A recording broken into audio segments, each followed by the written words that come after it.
حضرت امام باقر رضی اللہ تعالی عنہ کے بیٹے حضرت امام جعفر صادق رضی اللہ تعالی عنہ آپ ایک دن اللہ کے نیک بندوں کو درس اخلاق دے رہے تھے، امن کا درس دے رہے تھے۔ اتنے میں آپ کے پاس ایک شخص روتا ہوا، آنکھوں سے آنسو بہاتا ہوا حاضر ہوا، دست ادب کو جوڑ کر عرض کرنے لگا، یا حضرت، ہر گناہ کی اللہ نے قیامت کے دن کوئی نہ کوئی سزا ضرور رکھی ہے۔ ہر گناہ کی، ہر خطا کی، ہر ایک غلطی کی اللہ تعالیٰ نے قیامت کے دن کوئی نہ کوئی سزا ضرور رکھی ہے۔ بے نمازی، ماں باپ کا نافرمان، ظالم، مظلوم پر ظلم کرنے والا، ان تمام لوگوں کی اللہ تعالیٰ نے قیامت کے دن سزا رکھی ہے۔ ہر ایک گنہگار، بدکار، سیاہکار کی قیامت کے دن سزا مقرر ہے، لیکن کسی کا دل توڑنے والے کے لیے اللہ نے کیا سزا رکھی ہے؟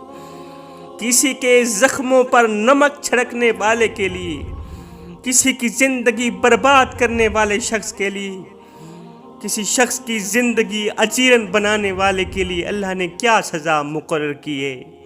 یہ سن کر حضرت امام جعفر صادق رضی اللہ تعالی عنہ نے فرمایا اے بندہ خدا، میں نے اپنے بابا حضرت امام باقر رضی اللہ تعالی عنہ سے سنا، انہوں نے اپنے بزرگوں سے سنا، انہوں نے جناب حضرت سیدنا علی المرتضیٰ شیر خدا کرم اللہ وجہ الکریم سے سنا۔ حضرت سیدنا علی المرتضیٰ شیر خدا کرم اللہ وجہ الکریم نے فرمایا اگر اللہ تعالیٰ چاہے تو بروز قیامت جو سزا قتل کرنے والے کو دے گا وہی سزا دل توڑنے والے کو دے گا۔ اللہ تعالیٰ قیامت کے دن جو سزا قتل کرنے والے کو دے گا وہی سزا دل توڑنے والے کو دے گا۔ پوچھا گیا، حضرت، قتل کرنا اور دل توڑنا، ان دونوں کی سزا برابر کیوں ہے؟ قتل کرنا، دل توڑنا، ان دونوں کی سزا برابر کیوں ہے؟ حضرت علی رضی اللہ تعالی عنہ نے فرمایا، وہ اس لیے کہ قتل کرنے سے انسان کا جسم مرتا ہے، قتل کرنے سے انسان کا جسم مرتا ہے، اور دل توڑنے سے انسان کی روح کو صدمہ پہنچتا ہے، دل توڑنے سے انسان کی روح کو تکلیف پہنچتی ہے، صدمہ پہنچتا ہے۔ جب انسان کی روح کو صدمہ پہنچتا ہے، تکلیف ہوتی ہے، پھر بیچارہ انسان نہ مر سکتا ہے اور نہ ہی جی پاتا ہے۔ مرنے کی کوشش کرتا ہے، مر بھی نہیں سکتا کیونکہ خودکشی حرام ہے، اور سکون سے جی بھی نہیں پاتا۔ جو کسی کے سکون کا دشمن بن جائے، جو اللہ کے بندے کے سکون کا دشمن بن جائے، وہ ہرگز نہیں بخشا جائے گا۔ اس کی زندگی دکھوں کے درمیان لٹک جاتی ہے۔ اس لیے تو اللہ تعالیٰ نے اس بدترین گناہ کی سزا یہ رکھی ہے کہ کسی کو دکھ دینے والے کی، کسی کا دل توڑنے والے کی تمام نیکیاں قیامت کے دن ختم کر دی جائیں گی۔ اس کی نیکیاں بھی ختم کر دی جائیں گی، اور قتل کرنے والے کی نیکیاں بھی ختم کر دی جائیں گی۔ دل توڑنے والے کی نیکیاں بھی ختم، قتل کرنے والے کی نیکیاں بھی ختم، پھر سزا تو دونوں کی برابر ہوئی نا۔ اس لیے جوانوں، اگر کسی کو ایک پل کی خوشی نہیں دے سکتے تو نہ دینا، کسی کو ساری زندگی کے لیے دکھوں میں بھی نہ ڈالنا۔ کسی کو ایک پل کی خوشی نہیں دے سکتے، نہ دینا، کوئی بات نہیں۔ کسی کی عزت والی پگڑی خاک میں ملا کر اس کی زندگی برباد مت کرنا، کسی کا دل نہ توڑنا، کسی کو دکھوں میں مبتلا نہ کرنا۔ ہائے، کسی کو دکھ دے کر، کسی غریب کی آنکھوں سے آنسو نکال کر، کسی کا دل توڑ کر تجھے کیا لگتا ہے کہ تو ساری زندگی ایسے ہی ہنستا اور مسکراتا رہے گا؟ نہ بندے، نہ، بس وقت کے الٹنے کی دیر ہے۔ سورج طلوع ہوتا ہے غروب ہونے کے لیے، سورج چڑھتا ہے ڈھلنے کے لیے، بس وقت کے الٹنے کی دیر ہے، تیری باری بھی دور نہیں ہے۔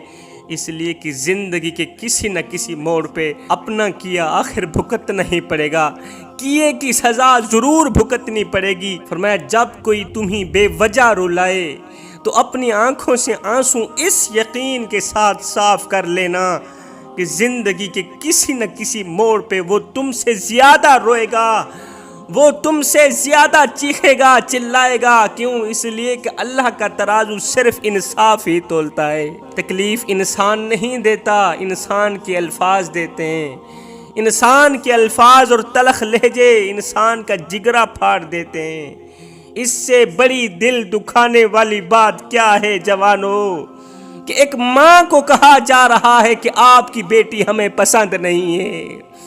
ماں کو کہا جا رہا ہے کہ آپ کی بیٹی ہمیں پسند نہیں ہے۔ ہائے نہ ہم رہے دل لگانے کے قابل، نہ دل رہا غم اٹھانے کے قابل۔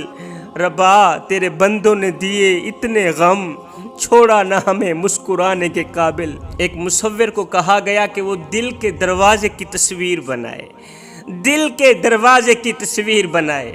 مصور نے پہلے تو ایک بہت ہی خوبصورت سا دل بنایا، پھر دل کا ایک چھوٹا سا دروازہ بھی بنایا، لیکن اس دروازے کو کھولنے کے لیے ہینڈل نہیں لگایا۔ دروازے کو کھولنے کے لیے ہینڈل کا لگانا ضروری ہوتا ہے نا، لیکن مصور نے وہ ہینڈل نہیں لگایا۔ کسی نے ہینڈل نہ لگانے کی وجہ پوچھی تو مصور نے مسکراتے ہوئے کہا، دل کے دروازے اندر سے کھلتے ہیں، باہر سے نہیں کھلتے۔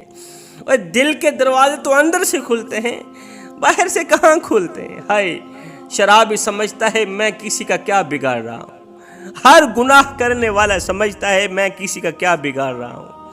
ارے نادان تو کہتا ہے میں کسی کا کیا بگاڑ رہا ہوں، تیرے اٹھنے والا ہر قدم مدینے والے کے سینے پہ وار کر رہا ہے، مدینے والے کو دکھ دے رہا ہے، مدینے والے کا دل دکھا رہا ہے، اور تو کہہ رہا ہے کہ میں کسی کا کیا بگاڑ رہا ہوں۔ ہائے میں کو میڈا دکھ، میں کو تیڈا دکھ، میں کو ہر مظلوم انسان دا دکھ، جتھا ظلم دی بھا پئی بلدی ہے، میں کو روہی چولستان دا دکھ، اور جتھا کوئی انصاف دا نہ کہنی، میں کو پورے پاکستان دا دکھ، جڑے مر گئے ہیں نو تا مر گئے ہیں، میں کو جیوں دے قبرستان دا دکھ۔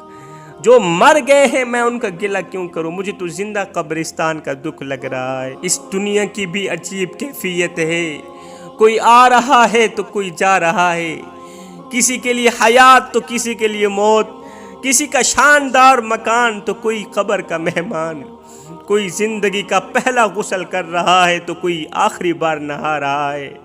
صاحب موت برحق ہے، موت برحق ہے، مگر کفن میں شک ہے۔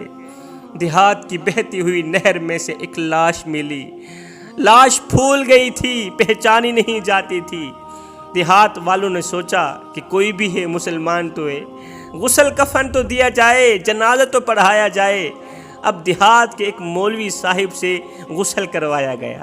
مولوی صاحب نے غسل تو دے دیا، مگر ان کے پاس کفن دفن کے پیسے نہیں تھے۔